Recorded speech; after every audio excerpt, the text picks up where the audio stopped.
Hello, welcome back to Disney Movies Ranked and Reviewed, a show where I rank and review a Disney movie. So where does Peter Pan rank? Keep watching to find out. We opened with a song that is particularly good and original. Finally, the narrator tells us the only thing that's important to know about any of these characters, and that is how much each of these characters likes Peter Pan. Wendy, the eldest, not only believed, she was the supreme authority on Peter Pan and all his marvelous adventures. And we discover that the darling's father is an insufferable jerk, while their mother is a complacent enabler. The kids fall asleep while Peter Pan breaks into their house. Peter Pan's shadow wakes up Wendy, and they flirt a little bit. Peter Pan and Wendy flirt, not Peter Pan's shadow and Wendy. This makes Tinkerbell jealous. Also, Tinkerbell simultaneously admires and critiques her voluptuousness.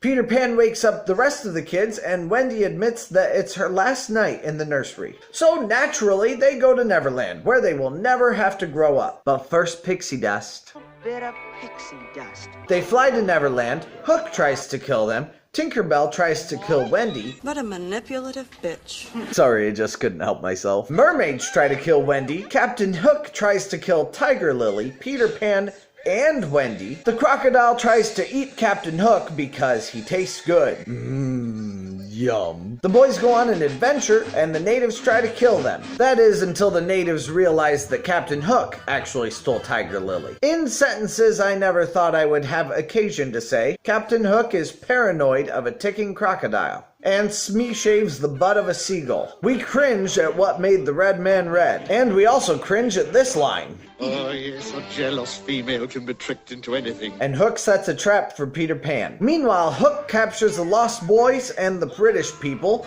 and forces Wendy to walk the plank. Peter Pan saves them and gets into his last witty banter sword fight with Sir Foppington's mustache, while the rest of the characters cheer him on. Sir Foppington surrenders. You wouldn't do old Hook in now, would you, lad? Asks for mercy and fake out. I think this is the first time we've seen this fake out trope. It won't be the last. The Disney gods then deem Hook irredeemable, and he falls to his death in the crocodile's mouth. After Pan wins the battle, he tells Wendy that it's time to take them all home, and they sail away back to London town. Wendy's parents get back from their night out on the town, and they find Wendy sleeping next to the window. As a consequence of her dream, Wendy has now decided that it is time for her to grow up, and her parents send her back to bed. But was it really a dream?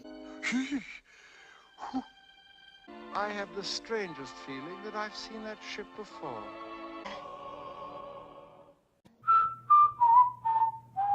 Before we continue, please like and subscribe. I'm trying to get us to 100 subscribers, but I need your help. We all have that one friend who is way too into Disney. Like me! Share this video with that person. Also check me out on Facebook at Not Your Normal Guy. Also, the link will be down in the description. Or find me at Not Your Normal G1 on Twitter.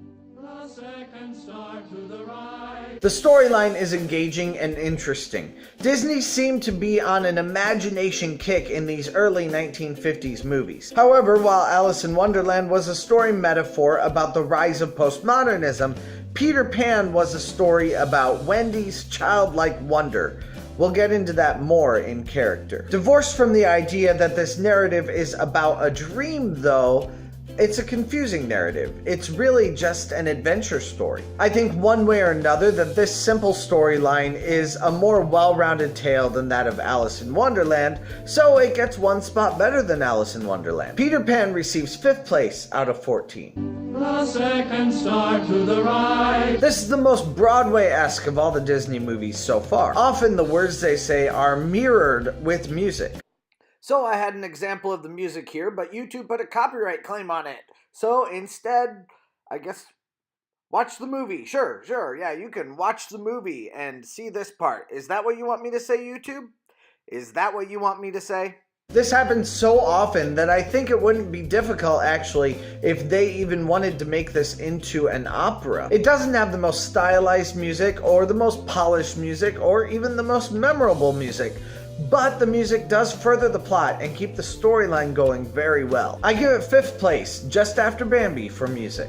The second star to the right. The animation is beautiful. It looks like it comes out of a storybook. I think its closest comparison is with Alice in Wonderland. Alice has a very polished but also very stylized animation. Peter Pan does seem to be a little bit less polished than Alice in Wonderland, but it is far less stylized. Because of that, I give Peter Pan 6th place out of 14 for animation, just after Alice in Wonderland. The second star to the right. Wendy and maybe her parents are the only characters we need to develop this story. At least that's the lens through which I am viewing this movie. When I look at this narrative through a wider angle, it falls apart, but when I see this movie as Wendy's story, even as Wendy's subconscious put to film, it becomes very interesting. Wendy's world is motivated through her perceptions of her parents. Because let's face it, kids often see their parents' flaws stronger than their positive points, especially when it comes to discipline. Wendy wants to be a mother, just like her mother. And to her, her father is the obstacle from her continuing to pursue her dreams by making her grow up. By the way, no one can make you grow up. That's why I'm a 31-year-old man boy who reviews Disney movies. Although I do also have a job and adult responsibilities, just in case you were wondering. But no one can force you to stop telling stories or imagining things.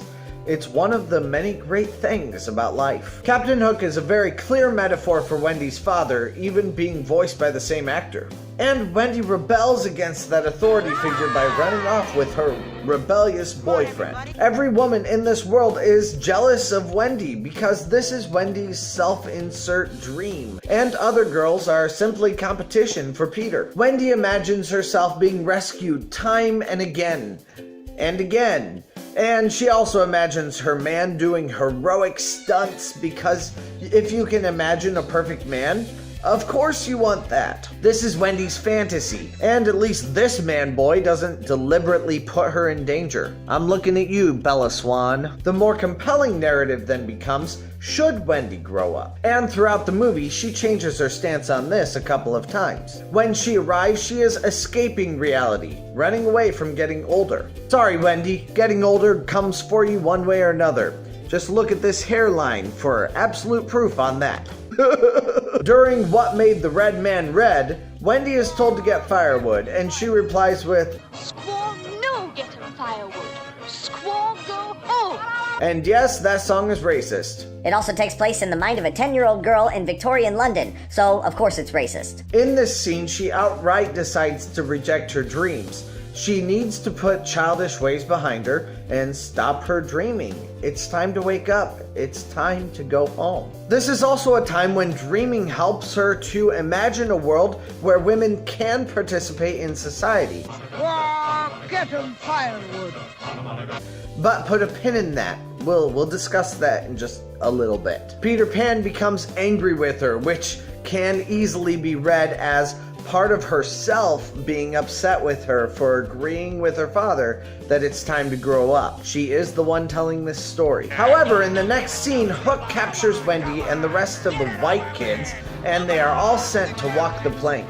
It's in this time that Wendy starts to balance the ideas of growing up and having faith. Wendy, sure of Peter's ability to rescue her, We will never join your crew. walks boldly onto the plank and jumps, and no splash. No splash. Not a sound. Peter then completes the fantasy by defeating Hook and taking them all back home. When Wendy wakes up, her father becomes more reasonable. Maybe it's because she's looking at him through a set of maybe a bit more mature eyes. I really hope that the things he said earlier just sounded a lot worse, filtered through the mind of a 10-year-old, rather than them being verbatim what he actually said. Out!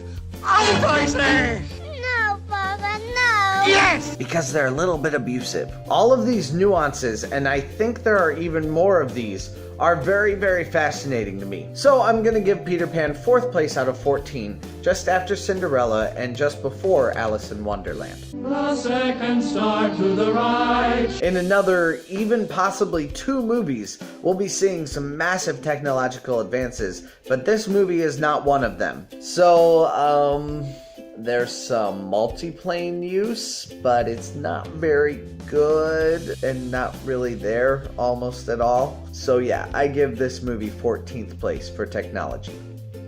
The second star to the right. Peter Pan, despite its name, is the story of a young girl who is struggling with the idea of growing up. It has almost nothing to do with Peter Pan, because Pan is a piece of fiction that is made up by Wendy. However, as most stories do, this story tells us a lot about its author. Through this story, we learn about her family and her place in society.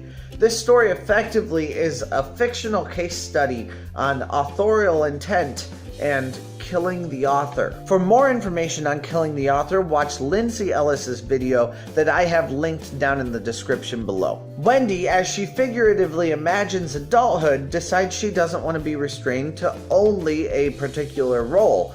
She wants to join the men in dancing. She wants the equal rights that were not yet afforded for Victorian women. She imagines social change. And this is partly why imagination is so important. It's incredibly important to have the foresight to imagine a culture that is better than the one you currently live in. It's even better to take that imagination and to do something about it. It is imagination that brings about invention. It is imagination that realizes there is some inequality between people groups. It is imagination that envisions how to make anything better. Contrary to Mr. Darling's views, a world without imagination is not a world that is adults. It is simply a world with no new ideas. And no culture can survive without a bit of imagination. Peter Pan receives 5th place for its overall ranking. Thank you for joining, and I hope you have been enjoying these deep dives into movies and culture. Let me know in the comments how you view Peter Pan. Does this movie have any deeper ideas in it, or is it just a simple kids movie? Let me know in the comments. I read every one of them. Check out these other videos that are probably floating around my face right now, probably somewhere right around here. And if you don't like and subscribe to my channel, Captain Hook wins.